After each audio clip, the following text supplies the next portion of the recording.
আসসালামু আলাইকুম ওরহমতুল্লাহ বরকাতু। জি সম্মানিত দেশবাসী, অনাকাঙ্ক্ষিত সড়ক দুর্ঘটনা এবং যানজট এবং বিশৃঙ্খলা, অনিয়ম, অন্যায় এর জন্য পেশাদার চালক যেমন দায়ী, পরস্পর সম্মানিত গাড়ির মালিকগণ দায়ী, সম্মানিত পথচারীগণ দায়ী, সম্মানিত ট্রাফিক পুলিশ সার্জনগণ দায়ী, সম্মানিত যোগাযোগ মন্ত্রণালয় কর্মকর্তাগণ দায়ী, সম্মানিত বিআরটির কর্মকর্তা অসাধু কর্মচারীগণও দায়ী।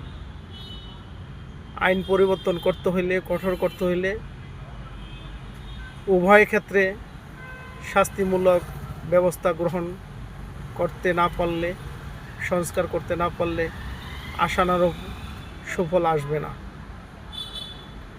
আমার অন্তরস্থল থেকে দোয়া করি, মহান আল্লাহ তাআলা যেন আমাকে সহ বাংলাদেশের টপ টু বটম সবাইকে সহিবুজ দান করেন এবং হেদায়েত দান করেন, খাঁটি দেশপ্রেমিক বানিয়ে দেন। আমিন।